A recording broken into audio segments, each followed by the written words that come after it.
Hey everybody, how's it going? Thanks for joining me this afternoon. I've got a great stream with a guest I think you're really going to enjoy. Now, we've talked a lot in this corner of the internet about the need for alternative institutions. Lots of analysis, lots of understanding, lots of explaining, but we've talked a lot also about the need for building. And I thought I'd bring on someone who is involved in the work of building who would be very interesting for you guys. Matthew Peterson, thanks for joining me, man.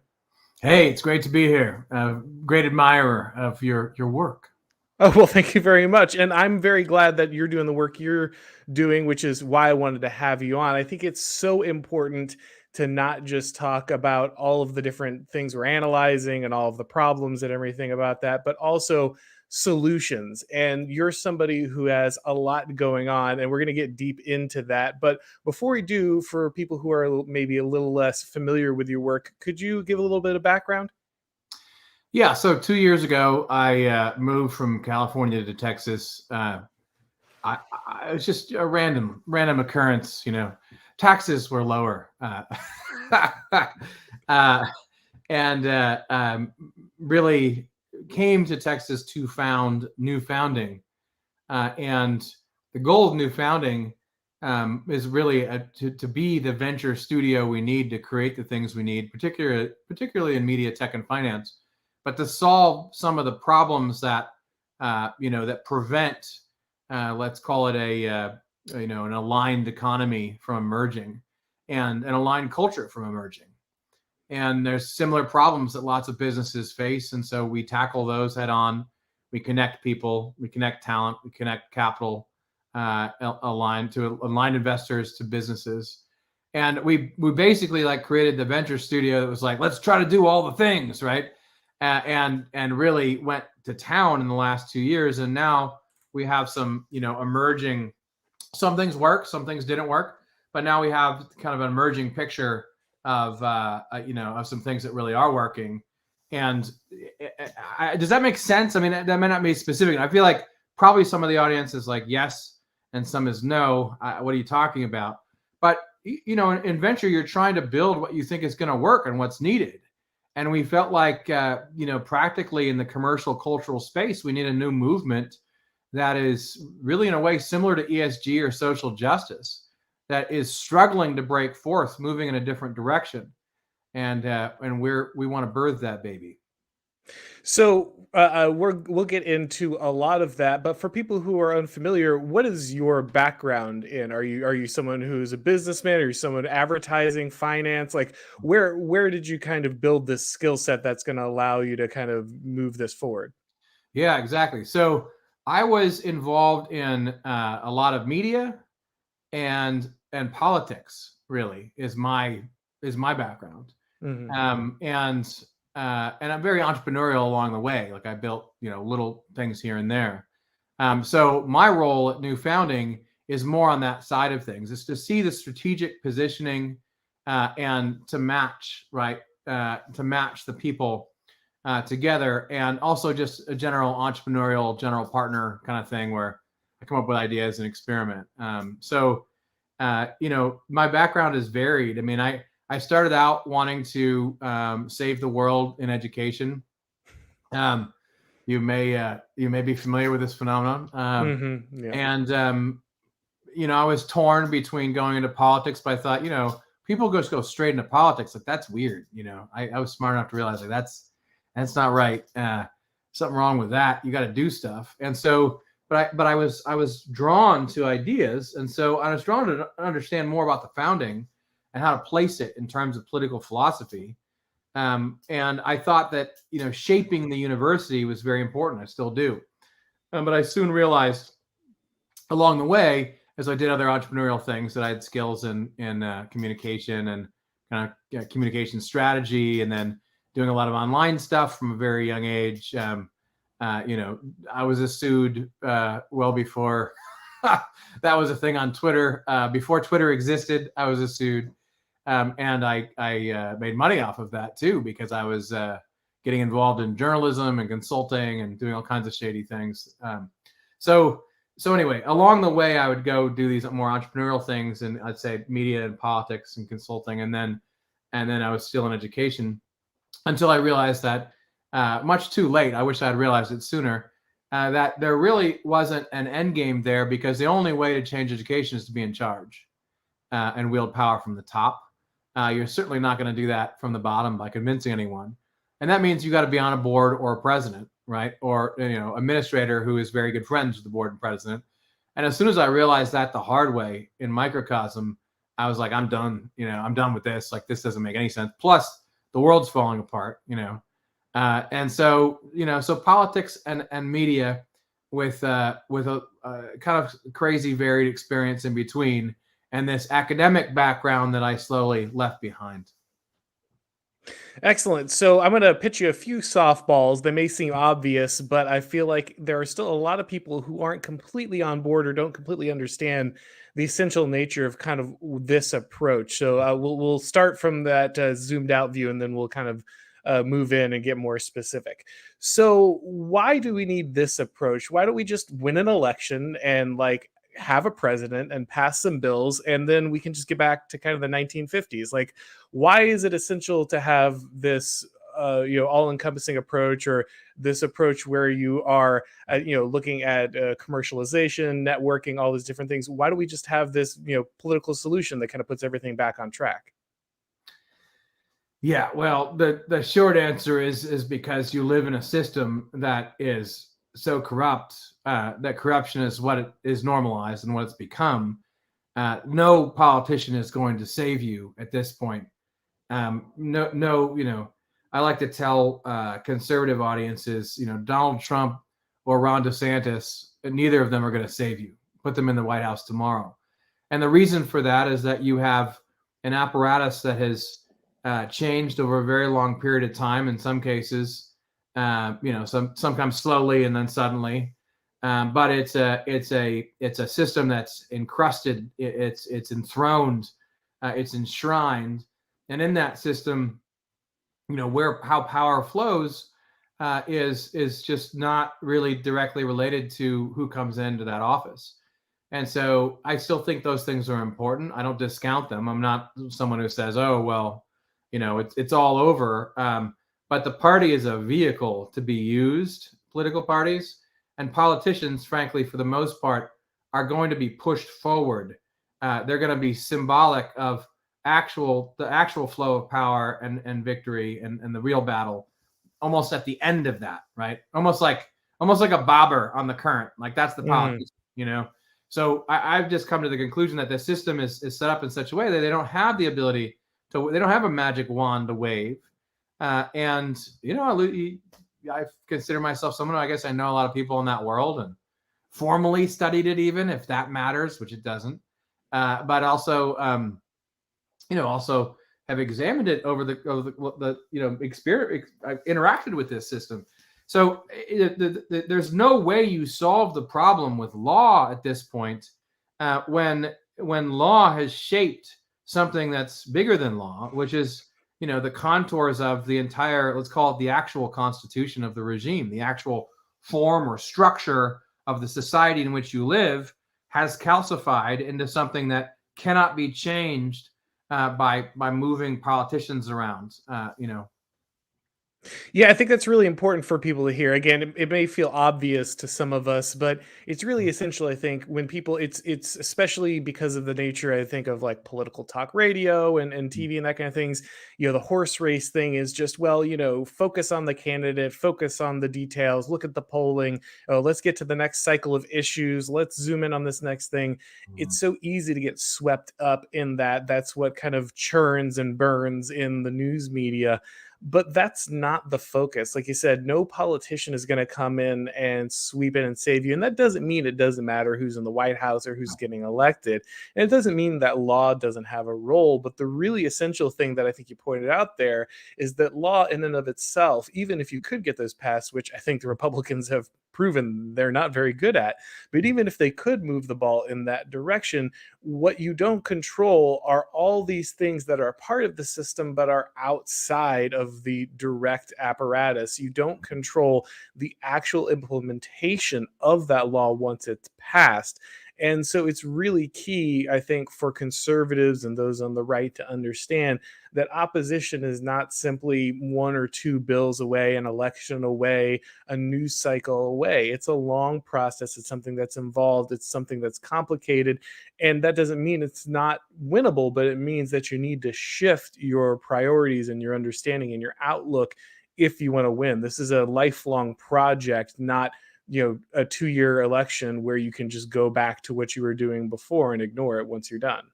Yeah, I think that's very well said. And I think that one way to look at this would be, Adrian Vermeule, Pope Adrian Comstock Vermeule the third or whatever. Great, interesting guy.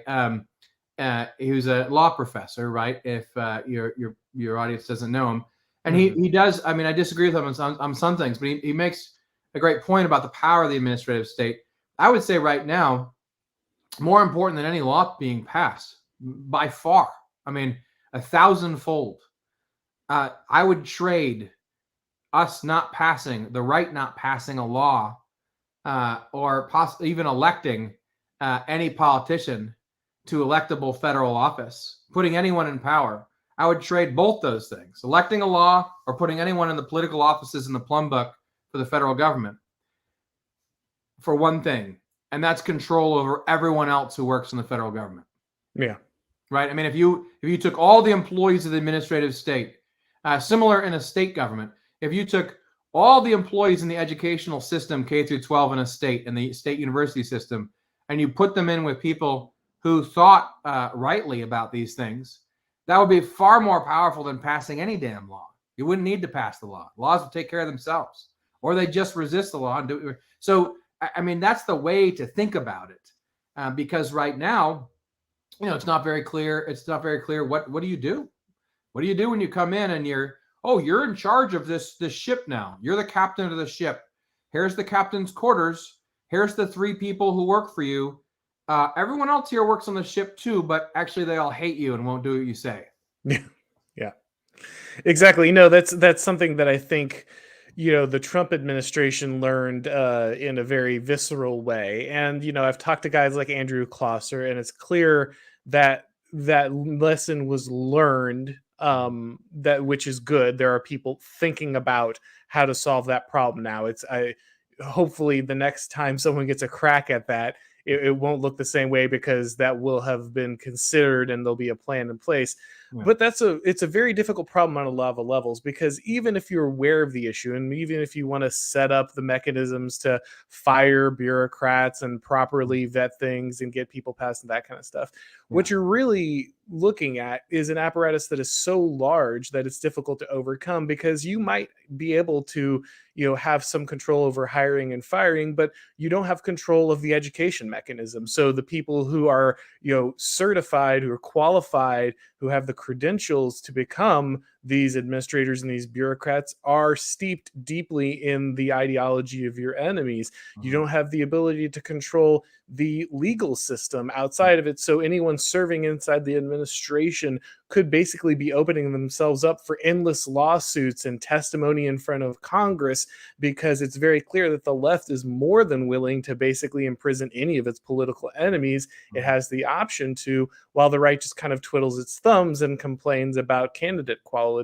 I think the problems are obvious. Like I said, we know about these, but the solutions that you've been talking about, the things that people are going to found, are going to be really influential. So let's talk a little bit about institutions, right? We know we want to control these bureaucracies. Like, we understand the importance of them, but why do we need institutions outside of those in order to influence and control the bureaucracies that then could create kind of those essential changes? Yeah, so you need to look at what forms. What we're talking about with institutions, I think, is what forms human souls, what forms human beings. And by form we mean not just bodily, right? Although they do form you bodily, and what they allow you to eat or encourage you to eat, right? What they encourage you to do with your body, whether that's to mutilate it or to nourish it. But the way in which if you don't really like the word soul, you could talk about behavior, like what shapes us, right? And what shapes us are things like media, which is educating us all the time. The hours you spend on your screen throughout your whole life is really the primary educator in a way at this point for most humans. And education, obviously, in a direct way, is trying to form you. And when you look at all these institutions, I mean, the power they have is that they shape the people who then go into the government, and they shape what the purpose is, right?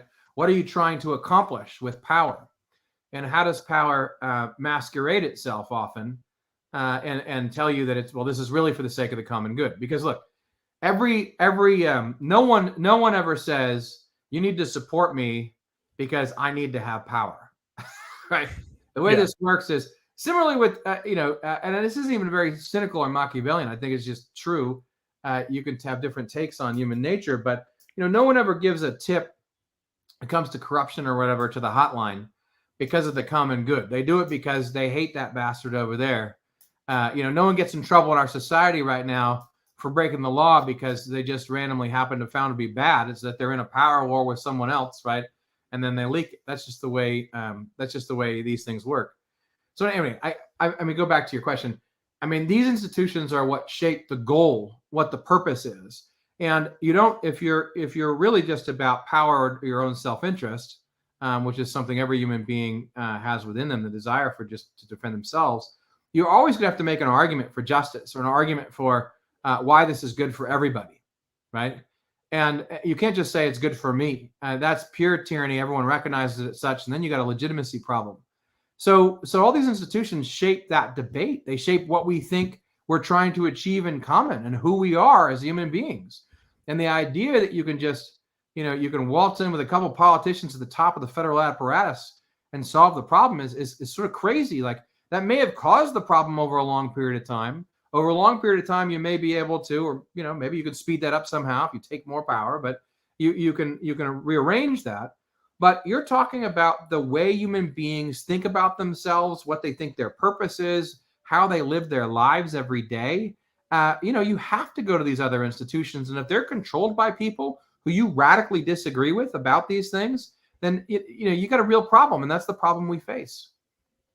Yeah, that's very true. Gaetano Mosca called this a political formula. And a lot of people will, like you said, they'll get cynical and Machiavellian saying, well, basically this political formula is just a justification for power. It's just a cynical justification. But Mosca says that actually it's really essential over the long term that you believe this, while you can reduce this to this political formula, if people aren't bought in, including the rulers, eventually it shows. And so when you have institutions, when you have power centers that are oriented towards the good of the people they're serving, when they do benefit the rulers, because they always will, but they also benefit the ruled, when everybody's interests are aligned, that's really when power is flowing well. That's when everyone benefits. That's when everybody prospers. And if you don't have that, if you have that fundamental break, then you have a huge issue. And so until you kind of realign those institutions to be benefiting people, to be shaping those souls, be shaping those minds, those hearts in a direction that's going to benefit both the rulers and the ruled, you're always going to have kind of a sick society. And so I think in a lot of ways, the key is realigning those interests. But to realign those interests, you need to know the people you're fighting for, right? You need to understand the community you're fighting for if you want to better their lives. You can't just have some kind of formless, shapeless blob. You have to actually get in and look at the people and care about them. And so one of the things I think that I've seen you kind of look at and focus on is building institutions that are looking to serve the interests of a group, looking to serve people who are going to be aligned, who are going to have similar values, who are going to share something, rather than going for this big, broad, umbrella, focusing on something that's truly going to benefit and build a reciprocal relationship with kind of a group that's going to move forward together. Yeah, thank you for that. I'm glad you noticed. That is certainly the goal, and easy to say, hard to do. Look, I go back on this to the very simple way in which Aristotle talked about corruption, which I think is the classic definition of it, which is really like whoever, whether it's one person, whether it's a few people at the top, or whether it's a democracy where there's a majority involved, if that group of people decides that, they're going to rule for the sake of themselves, and they're back scratching pals, and not for the sake of everybody, then the common good isn't served, and it's corrupt in some way because, like you said, those interests aren't aligned. And I think when it comes to these institutions, we need new ones, because when we say like they're intrinsically corrupted, I think people kind of struggle with that. Like, what are you talking about? Like, we'll just reform this, reform that. Well, what I mean by that is that they really have a deep-rooted lack of principle and purpose, like that from which they arise, like what existence for being, and like what they're trying to accomplish. And this gets really, really practical. It's a really practical point, like you're saying, where why does this exist? It's kind of like what Trump used to ask in the Oval Office and scare the crap out of people with, why are we in NATO? Oh, you're crazy. You're insane. How dare you ask that? I mean, why does this institution exist? What's the purpose of it? And when the institutions get corrupted and you lose sight of all that, and you're just doing all this crap because you just have to do it and don't understand, that's when you need new ones. And so there you say very simply, like, it's like the talent network. I started doing this informally. I don't know how it comes to me, but people will see my, they'll see what I'm saying about the scene. This is why the investors like me, by the way. The finance guys have always loved me, because they see that I see something about what's going on, that maybe I'm willing to articulate that other people aren't, and other people don't see. And they want to know where these things are going. But very, very practically, they would knock on the door and they'd say, "Hey, man, I really like your tweets. Can you get me out of my job? Can I? Do you know other people who believe this? Because when you take a stand and you're pre-canceled, you say this, and people see that you have some legitimacy to your background and professional, what you're doing, then they start flocking and saying, hey, do you know? Can I be general counsel to a non-crazy firm? Do you know this? That." That started, I don't know, like 4 years ago, at least 3 to 4 years ago. And I noticed that. And here we are now in 2023, and we've built this proto talent network, which we've experimented on. We've iterated over time.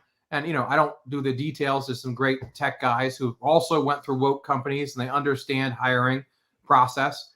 And what were we doing there? The problem is, you can talk all you want on Twitter, and you can have all the suits you want, and it's great.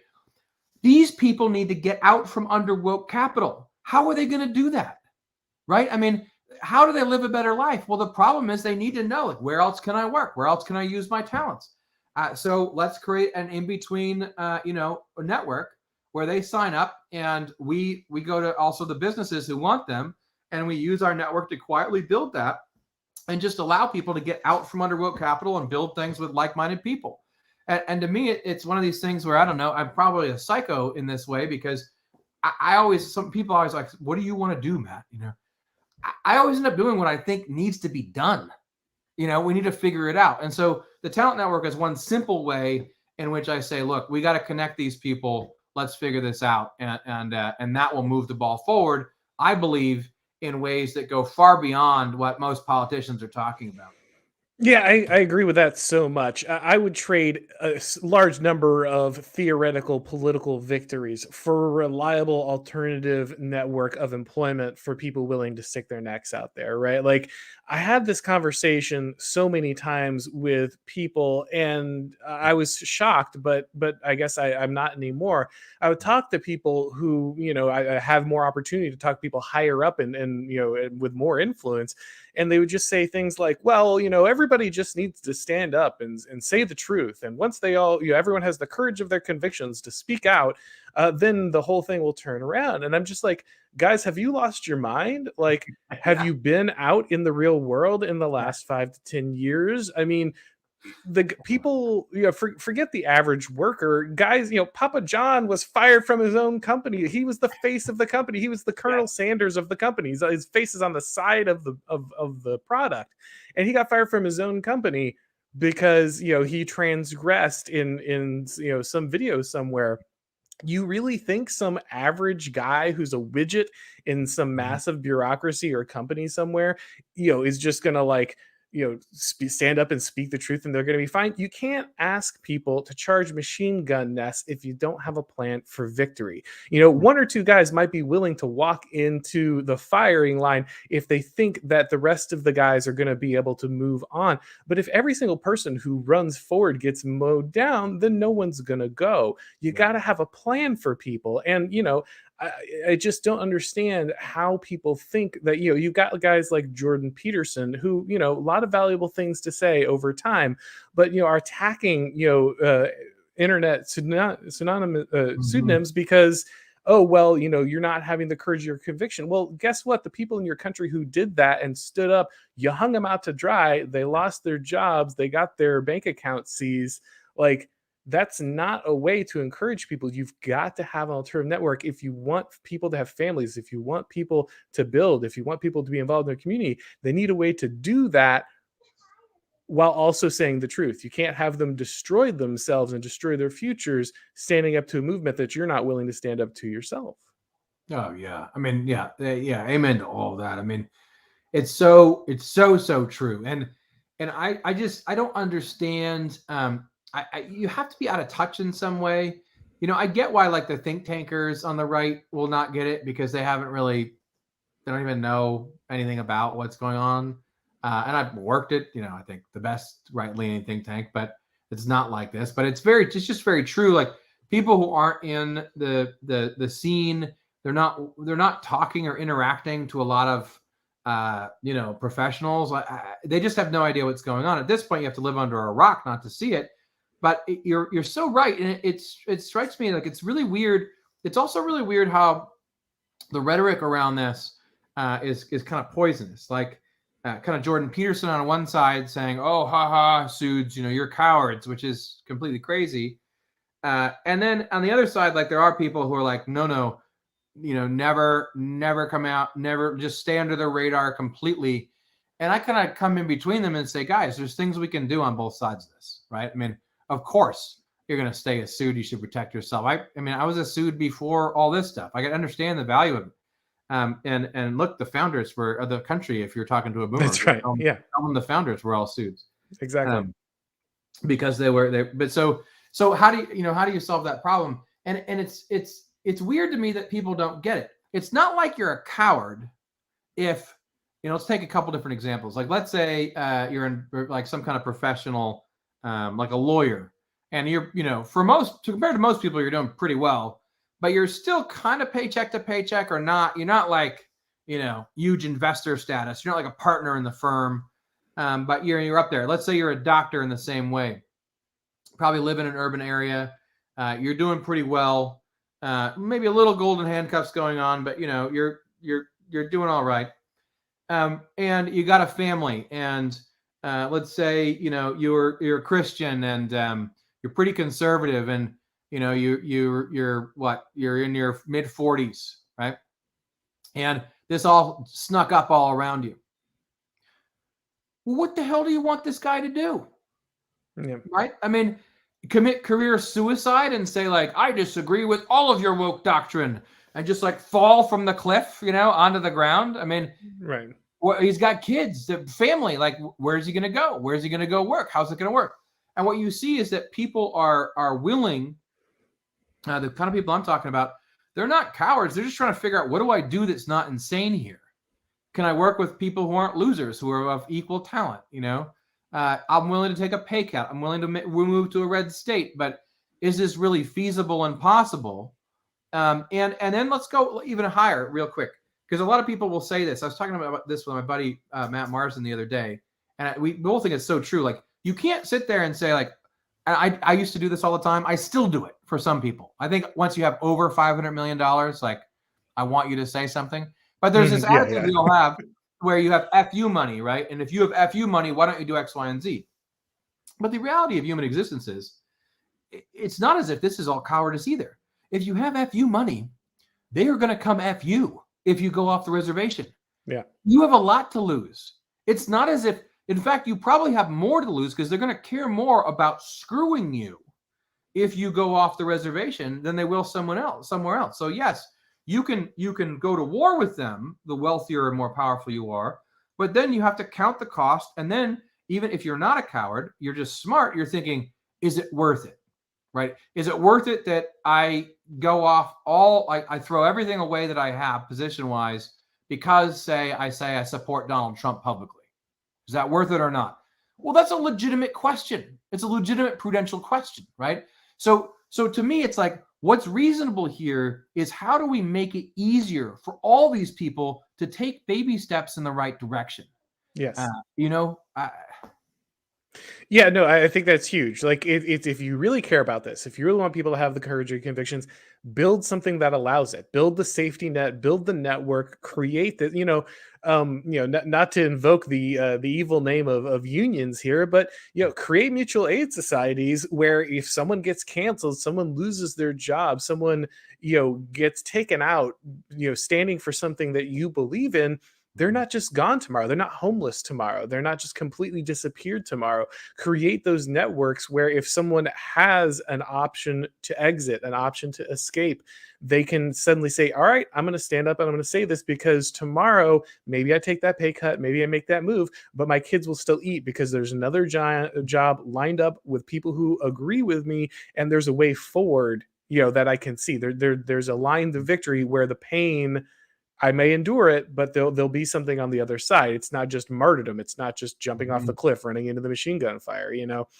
One of the other things that I think I've seen you talk about, which is essential, is also, conservative or right-wing employers and businessmen, entrepreneurs walking the walk when it comes to credentialism, right? Mm-hmm. We've got an entire system built around people paying vast amounts of money, taking out huge loans, putting themselves in indentured servitude for the rest of their lives so they can sit in a progressive seminary, fund woke ideology, and then come out and parrot it in the halls of power for the rest of their existence. Because if they don't, there's a financial gun to their head.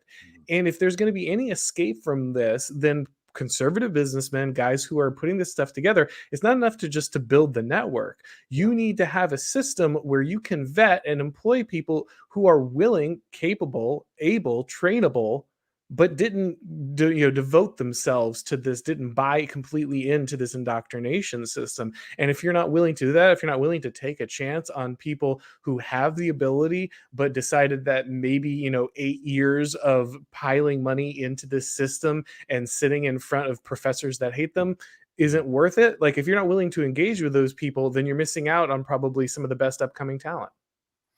Yeah, boy, I couldn't agree with you more there. My whole sort of educational background was rebellious in the sense that I did the dumbest thing money-wise. I just went from undergrad on to where I could read the books I wanted to read and study the actual things I wanted to study. Crazy idea, I know. Yeah, I know, right? And all the stuff I wanted to study was like, what was the founding really like? Like, what it's like a traditional Western elite education for like 2,000 years. But it drives me nuts. Here's the problem. The problem is that when you are really thick into credentialism, it really, really matters, where you went to school and you got that Harvard degree or whatever. What's hilarious is New Founding is all against credentialism. And I do have, we need to put a quota against the Harvard people who have turned traitors against their schools who are working there. When I was growing up, let me put it this way, this is to show the depth of my emotion here. When I was growing up, I remember going to these things. It's like conservative, young Lebowski urban achievers for conservative, events. And you go to them and be like, oh yeah, look at the young people, they're great. And you'd kind of be like, I was talking to that guy from that elite school, and I don't want to say anything, but he didn't even know the books I was talking about. He didn't even read those books. Mm-hmm. And we're all supposed to be on the same side. And when you'd say something like that, I'd be like, oh, you must be envious, son. You didn't go to that school. I'm like, no, I'm literally saying, maybe he's smarter than me because it's really just a giant IQ test in your mind. Maybe, but he hasn't read the books, though. right? And if you're relying on credentialism to the extent you are now, that means that you have lost a notion of what the substance of education is and what actual skills you need in your business. So in other words, you don't have the ability to judge yourself, or your institution or your business doesn't have the ability to judge yourself who actually has the skills you need. You're lazily relying on that piece of paper and other people to do that work for you. That shows a lack of confidence. That shows a kind of insecure bureaucratic mindset that means things are already far along the route to decay.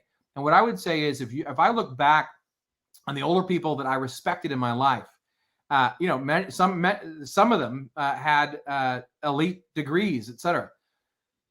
But they were all people who were like, they just saw talent and they had the confidence to say, I don't give a crap where this guy went to school. Like, that was a smart essay. Like, he's coming over here. Or the business guy who, like, is like, I don't care. Like, I came up from the mailroom. This kid, has some skills. We're going to put him in here. I don't care whether you got these degrees. And we've lost that because we've lost the confidence that we actually know intellectually and practically, or business wise, who can do what.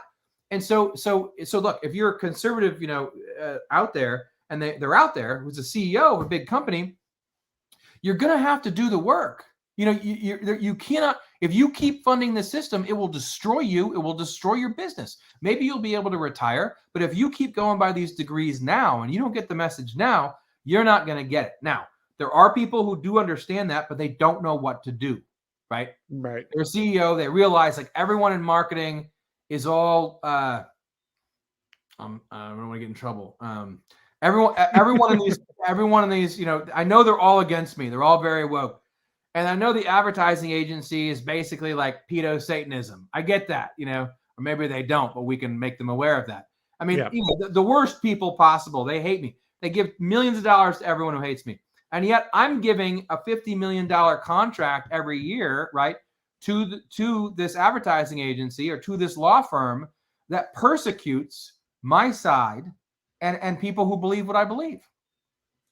Now, that is a solvable problem, though, given what we were saying earlier. Given that if you looked at a bunch of advertising agencies across the country, you could cobble together multiple alternatives with people of equal talent who've worked at those places.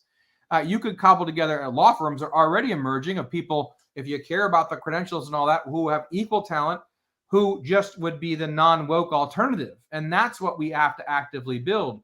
And then as far as getting the younger kids, not from from these schools, there it's like you got to look at institutional alternatives, right? You got to look at other institutions that are outlying educational institutions, look at those alternatives, start to realize the top 5-10% of those kids are going to be just as good, if, in fact, way better than your other students because they're actually educated. And then also, God forbid that multi-billion-dollar businesses had to do this, but also, why don't you develop tests for what you know you need yourself? Yes, exactly. This is the one that always gets me, right? Like, tech has already solved this in many ways. You already have a lot of these, IT certifications and stuff. You already have these tests built in. Do you know how to use this program? Are you already well versed in this stuff? Can you build this stuff? And you just go in, you get your certification, you move on. A lot of guys don't even need to go to college for this stuff. Yes. They just go ahead, they start taking the certification tests, and they're done. If you're serious about this, create a test that checks out, does this person understand this process? Are they capable of it? Or even, here's an even more radical one. Why don't you have a program where you train promising people, where you could take someone into your business and they, could learn under someone who's familiar with the process. We could call it apprenticeship, something like that.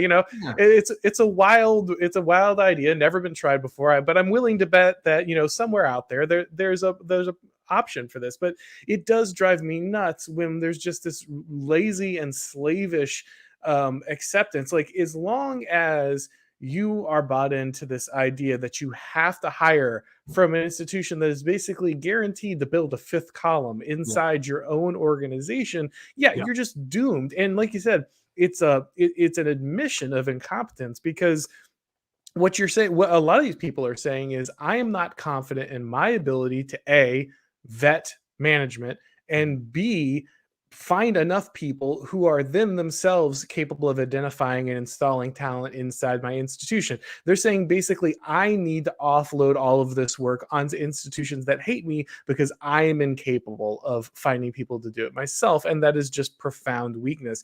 You got to have the confidence, you have to the willingness, you have to make the investment, and you have to be able to provide alternatives like testing that would allow you to say, okay, this guy's smart. He was willing to look at this. I've got a friend who otherwise he was a burnout for a long time, and he didn't really get anything together with his life. And then one day he kind of figured out that there's this manufacturing place that had high skilled employees, and if you went in and you took the test, you could start at a really good job and have a family and have benefits if you just learned this particular skill, took the test. And he didn't have to go to college. He didn't have to even pay for any kind of tech college stuff. He got the manual, he learned the stuff, he mastered it, he took the test, and he started, he was able to make a good living, have a family, have kids, just being able to do that. He was smart, he was capable, he just didn't have the avenue to realize that without staring at a wall of debt and 4 to 8 years of committing himself to something he hated.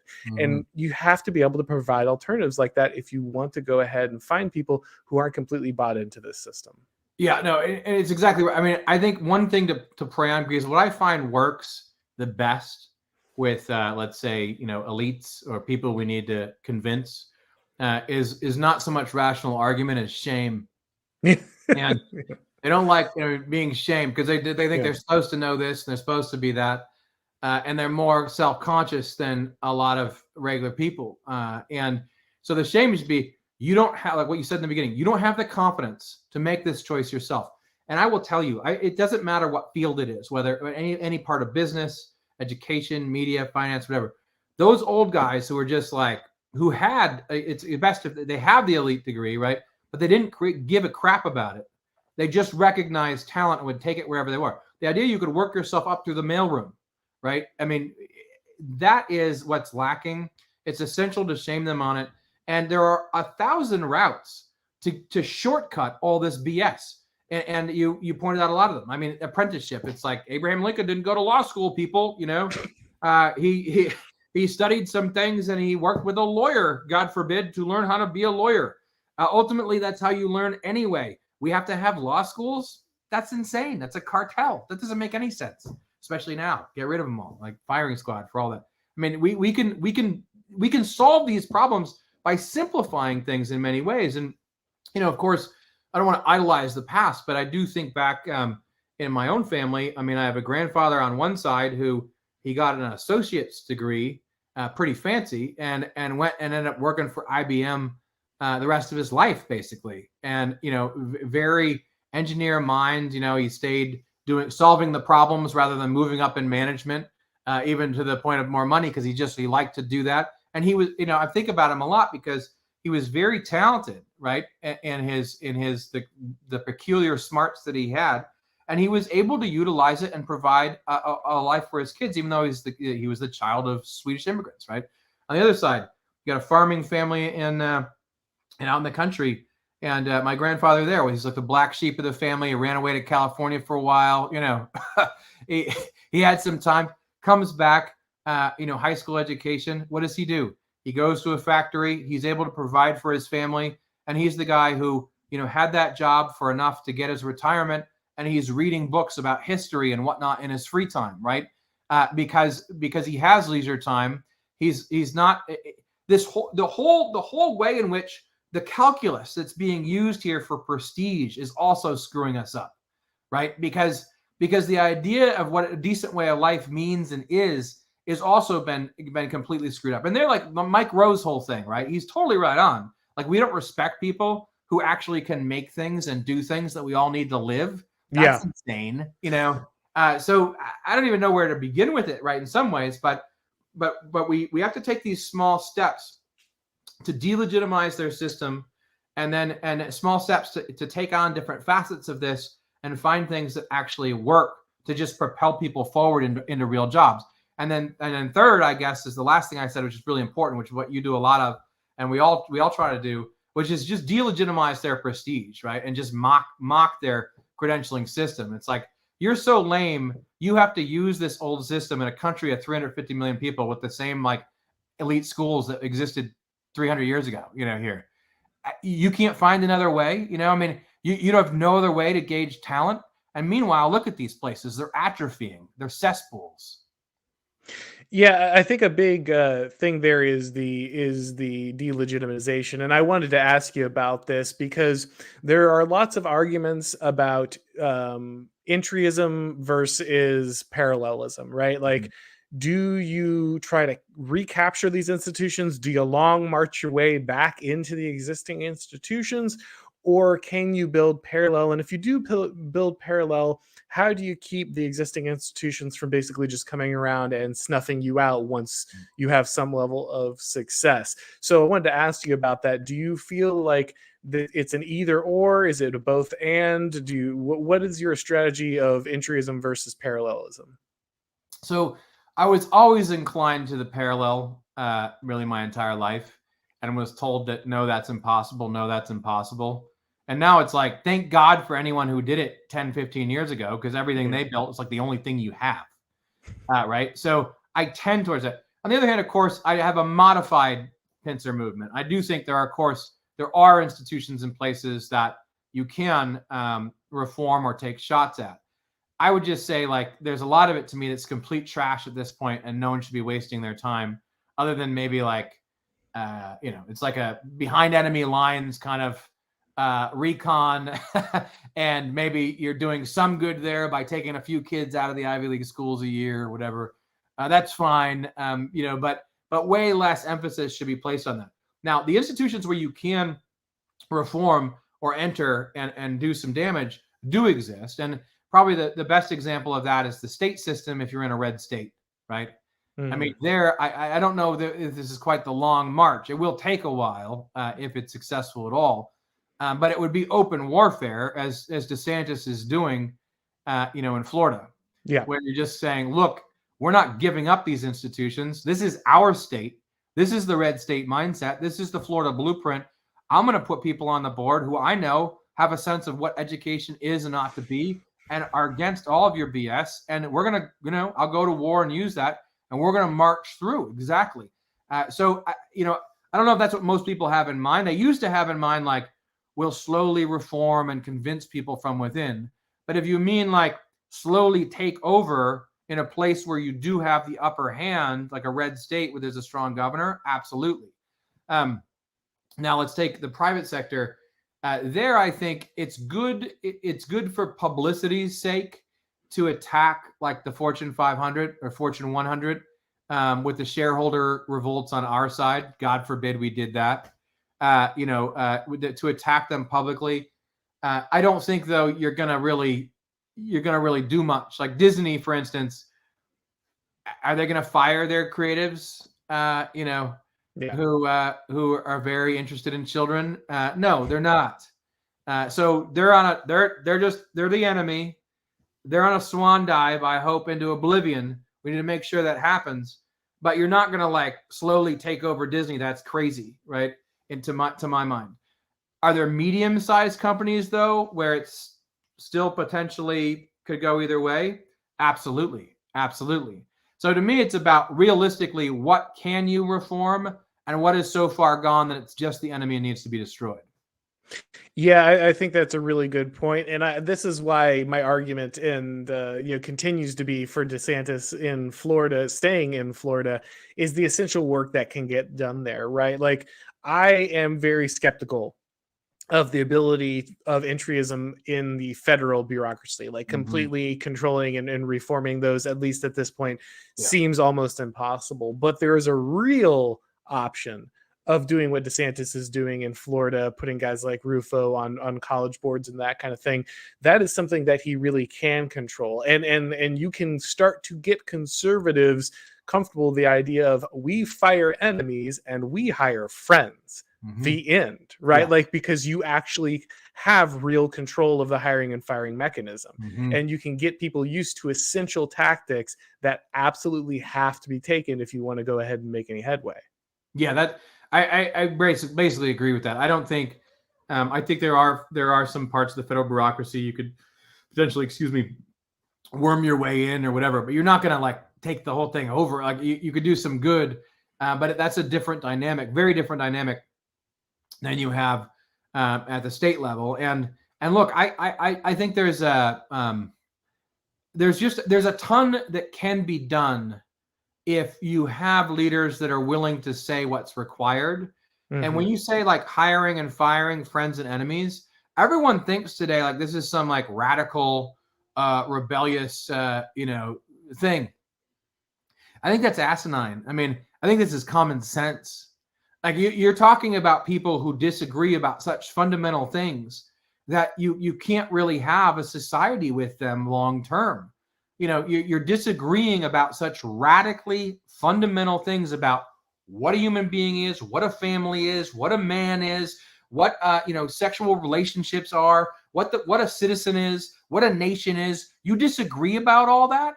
Like you disagree basically about more fundamental things than a lot of religious wars have been fought over. Right? That's right. That's exactly and you're right. Bring these people into your business in some higher leadership position and expect that everything goes well. Well, it's about talent. There's plenty of talent in the world, dude. Like this is the crazy thing too. You think that in a country of this many people, hundreds of millions of people, you can't find equal talent when you have all these other universities, some of them which are fairly selective, like the top 5%, just maybe the top, if it's just an IQ test, okay, the top percent may be a little smaller. But even that is way overrated here when you look at the actual talent on offer. So anyway, the friends and enemies things, it takes you a long way. You go back to like old school businesses in America for the last 100 years. There's a lot of friends and enemies that will take you a long way. And this, you're so right about this. This reaction, like, oh, we can't do that. Something about that would be wrong. Like, no. Something about that would be right. Would be far more right than the wrong thing you're doing now, which is going to destroy you, your business, and America. And the more that we can figure out, like you and I and others, how to explain that to people and show it to people in action, the better. Again, I think DeSantis' move on that board is a step in the right direction because he's not messing around. It's like, nope. You can tell the kind of people I want to build a Hillsdale type school here. And if you don't like it, and that's what you need to do in business. The first thing you should do, like Musk, I mean, he played kind of nice with them for a while. I don't think he's fully on our side, but over time, what has he done? He's just gotten rid of people. Yeah. I don't want to just rant the way we read this, right? Yeah, no, it's good. I want to ask you one more thing. We only got to talk about the business stuff, and maybe we need to line up another episode so we can talk about the rest here. But I want to make sure I get at least one more question on the business side before we kind of wrap things up here. And this is a big deal, but I know not everyone has an answer for this. This is a very difficult question, so if you don't have an immediate answer, it's okay. We can just ruminate on it for a second. But the finance issue, right?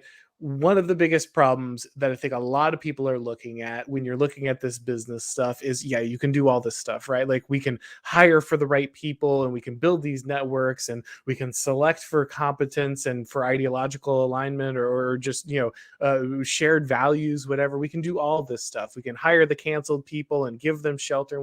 What happens when the banks cut you off? What happens when your business is trying to scale to a point where it compete with other people who have infinite funding from all of the global American empire stuff, and you can't compete because you can't get a loan? Like how do people deal with the fact that it seems like the entire financial system is moving in a way to try to align itself to be able to cancel businesses, even guys like Musk who might stand up and make a difference in this way?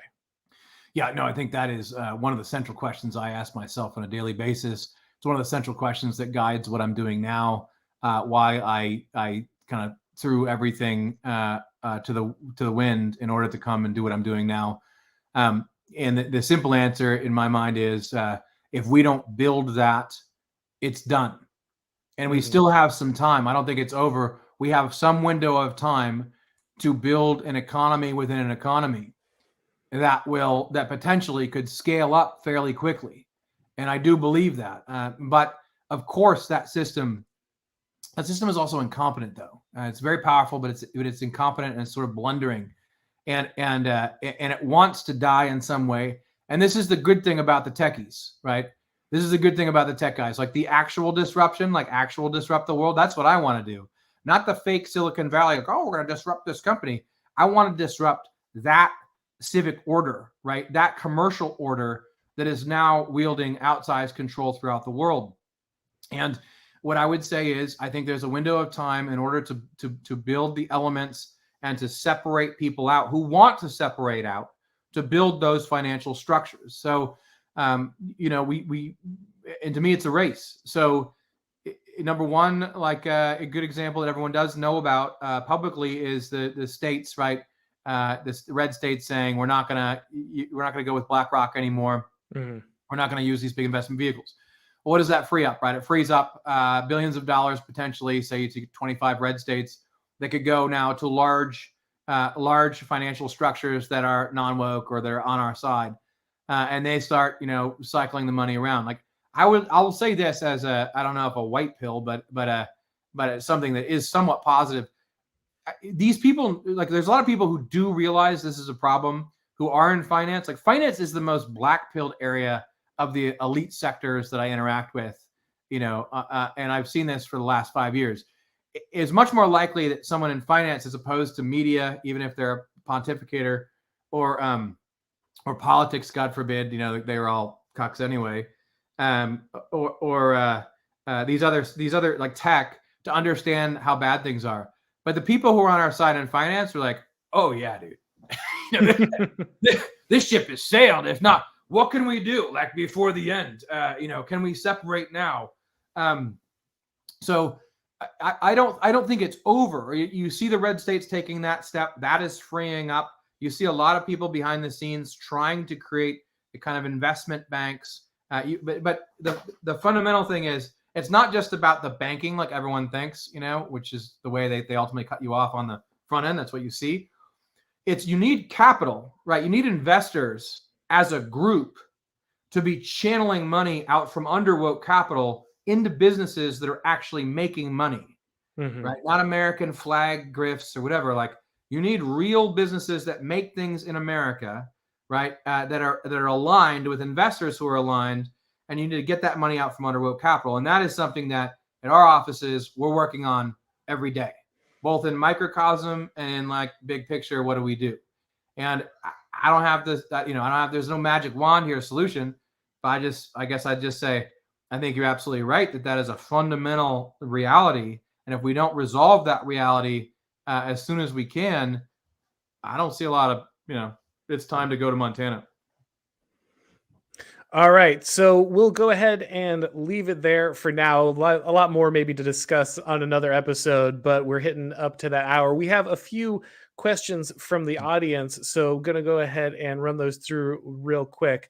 I've got 3 super chats that came from Brad Ditton, but he put them on before the stream started, so I can't throw them up there, but I'm just going to go ahead and read them out. Brad, Thank you so much for your super chats. They were very generous. I really appreciate it. He says, hi, Aaron MacIntyre. Been a friend since you were doing UR explainers over Magic the Gathering. Thank you very much. Well, very beginning of the show, a lot of duct tape, but we got it going. Glad to see your stocks at a all-time high. Also, longtime fan of a few more abbreviations there. I'm not sure all of those. As a pastor, I preach on the need for Christians to not buy from people who hate us, which I think Matthew Peterson would definitely agree with, and to get involved in building new works to the glory of God. How can pastors and churches support your work? How can I talk to other pastors about your projects? It will take us a long time to build a worthy future for our children. Thank you for tasteful banter. This is better than a wine bar. Well, that's good to hear. So, Matthew, you know, maybe you have a few thoughts on this. I know a lot of people of faith want to get involved, and one of the things that I think people of faith are hesitant about is the ghettoization of their efforts. Right? They make these efforts to try to fund projects, to try to make something meaningful that impacts the culture, to grow people, and then they end up getting kind of chintzy or cheesy projects that only, you know, deliver kind of substandard stuff to the choir. how can they spend their time well in a way that's going to kind of grow their communities and also raise up maybe, young leaders who will maybe able to then enter the kind of institutions you're talking about? Yeah. By the way, I've seen this stuff about Montana. I certainly didn't mean anything bad about Montana. I love Montana. I wish I could live there. Uh, I'm secretly okay with the gulag scenario, and go up there as much as possible. And I love Wyoming too. Look, I think there's a lot. First off, we need to acknowledge that in the past, a lot of this stuff was chintzy and just didn't work. When it comes to religious communities and the pastors, and I feel like just the building of real community that helps people in the local level, the parish level, the church level, is kind of like the microcosm of what we're talking about here, and really it's the tip of the spear for it, which is making sure that in that those parishioners, those people that you serve, that they're able to help each other in this way when it comes to jobs, when it comes to what their kids should do, etc. Because if you build that there, this almost sounds platitudinous, but it's really not. Then all of a sudden, all these other things fall into place for like the larger network of people and everything else. Because so in other words, like you want to build these communities where people are starting to think much more practically about how they help each other as believers, or having these shared values, or however you want to describe it practically.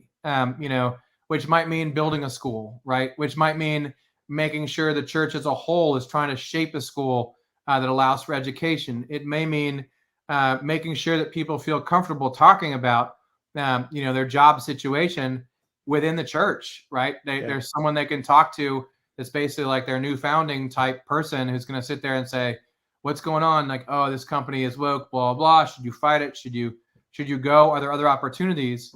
And I think that increasingly, people do get it. They're just not used to it at the local level, which is insane, by the way, right? I mean, we've all been taught like everyone's been taught like, oh, there's a 1-800 commercial for this charity that will help the doggies, and the doggies are dying and we need to help them. And they feel like they did something good if they send a check into some charity they know nothing about nationally. And the idea of like actually having a way to contribute to something that's meaningful locally, I don't know about that. It sounds awkward, So I do think that the churches can actually implement some of this locally, if that makes sense. No, I think that's a really good message because, yeah, you're right. So many people just want to outsource everything. Oh, wait till someone else founds this. Wait till someone else creates this. Wait till someone else 5 states away builds this because they're really going to care about my community. No, like you have to do this. Like, sorry, but it's time to roll up the sleeves. And if you're not in a position to change it, that's okay. But you need to talk to the people in your area that are and make that happen. And by the way, for Brad, it's like who in your church community and your extended church community around you, what businesses are there that are aligned already, right? I mean, I want to know about them now. Like I go back to the Catholic, they always have the same like printed, everywhere it's the same with the local ads in the back, right? And now I'm like, are these people actually aligned? If I knew that they were, I'm going there, and I want them to tell me that. Yeah. And I want to make it clear, guys, and there's a delicate balance with your church because your church and politics will intersect because your religious faith should inform your political practice.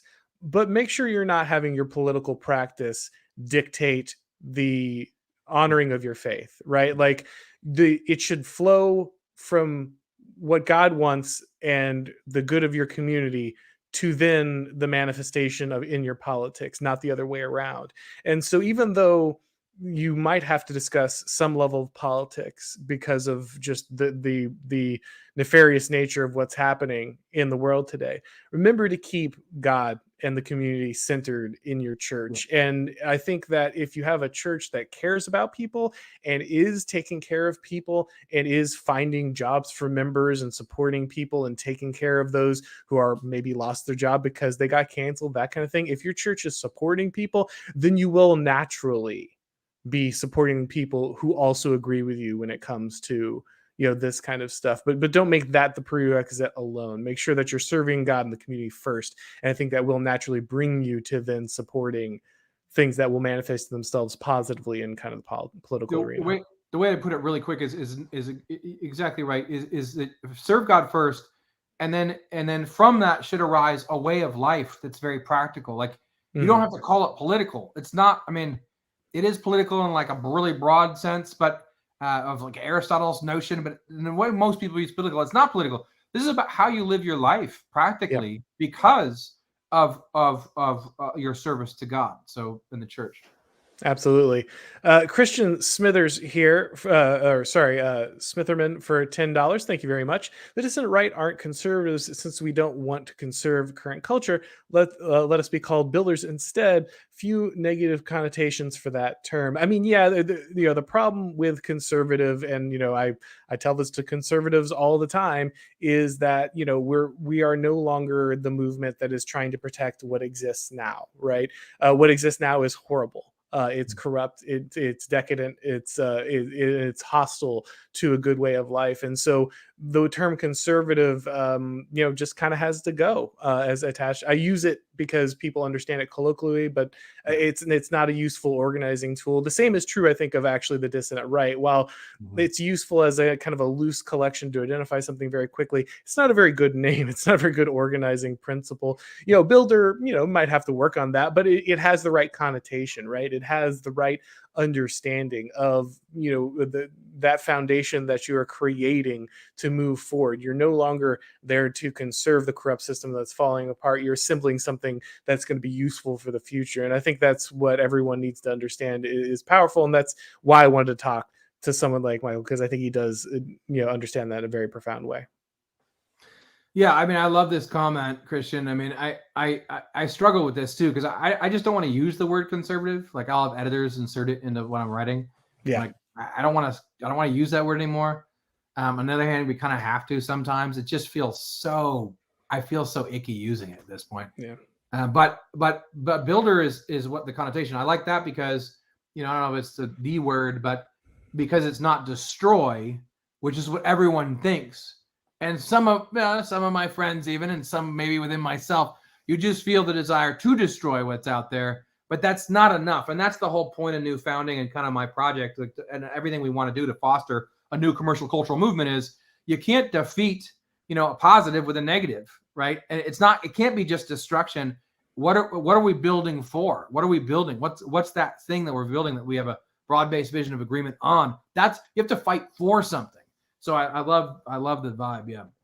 Yeah, and make sure, guys, you're checking out Matthew's stuff. This does exist. That's why he's here. And so some of these projects are still in their infancy. They're in different levels of completion. There's it's all being worked on. But if you don't see something that you need, think about how you can create it in your own community, and also how you can reach out to someone like Matthew and see if you're able to create that as well. Let's see here. We've got Quirtzy ZZ7 for $5 Canadian. Sorry about that, friend. What is your suggestion for people who work in municipal governments in blue state colonies? Yeah, I mean, that's very difficult. It's hard enough, even, as someone who's worked in, government related positions in red states, that's hard enough. There's still a large level of kind of woke bureaucracy built into all that stuff. Blue states, even more so. Matthew, what do you say to people? A lot of people, oh, you've got to flee blue states. You got to get out of there. It's essential. Other people say, look, we have to have presence in blue states. They're where a lot of the money is. There are a lot of political influences. What do you say to people who are kind of working inside those systems in those blue states? Well, it depends on the situation you're in. I would say, I mean, since you're focused on work in this question, we'll talk about that. I would say a few things. One is I know a lot of people who live in blue states who live in red rural areas. Totally get that. My own family basically is some of my own family is in Western New York and Pennsylvania. I don't know what you call Pennsylvania at this point, a battleground. But I know people in California who live in very Republican areas. Like that's different to me. That's a different determination. Sometimes there's family involved. You can't leave family. I totally get. But I guess if I would just say you need to be realistic about it. If you're in like blue municipal government, you're in the belly of the beast. I would just say you're behind the Iron Curtain, as far as I'm concerned. Like, you are in enemy territory. I would see that as, can I say this? I mean, I'd see that as like quiet resistance central, like, like, sabotage, not in terms of violence, but, but sabotaging the project, possibly being able to teach people outside, about how these things work. And then, of course, in everyone's personal life, always you want to be a light to the people around you, and find allies where you can. But, I would just, you're kind of like a missionary almost, right?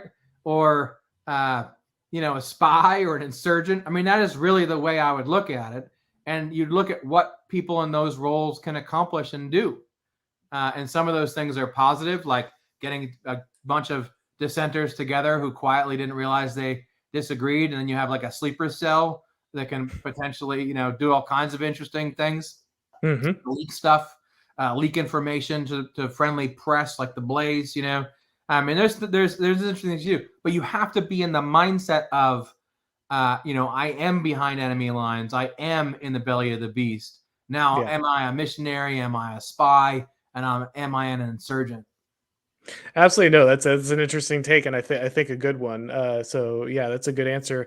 And Brad, I'm sorry I couldn't put your questions up there, but I see you are here in the chat. I'm glad you were around for those answers. Thank you again, man. And I really hope those are helpful. We appreciate it. Those are good questions, and I think essential for people to think through. All right, guys, I think we got through all of our super chats there real quick. Matthew, if people want to find your work, I mean, there's all kinds of stuff. Feels like you've got so many organizations and places where things are going on. Where do you want to direct people who want to find what's going on? Do you have anything big coming up you want to announce? Anything like that? I'm not making a round trying to do an announce. There's always things going on. But I would say if you follow me on Twitter, DOCMJP. You can see in my banner a bunch of interesting stuff that I'm doing. That's probably the best way. And then if God bless you, you're a better person than I am, and you're not on Twitter. I would say, I regard it. I'll make it when I can just take my cell phone and give it to some assistant and say, I'm never touching this again. Yeah, there you go. That's when you'll know I'll consider myself to have won. So probably, we'll see. If you're not on Twitter, I would say newfounding.com. At least check out the talent network there. You're going to want to see that effort, and we have a list of other things that we work on that page. So either newfounding.com or on Twitter, DOCMJP. Excellent. And guys, if this is your first time here, make sure that you are subscribing. If you haven't done it yet, the show is now available on all the major podcast platforms. And when you do go over there and subscribe, if you could leave that rating and review, that helps a lot with everything. I really appreciate it. It's already growing quite a bit. It's awesome to see that. And I know a lot of people prefer to listen while they're working out, mowing the lawn, playing video games, whatever. So if you want to go ahead and grab that, just follow the links below the description of this video, and you'll be able to sign up there. So Matthew, thanks again for coming on, guys. I appreciate all the great questions of the audience. Really good. And as always, we'll talk to you next time.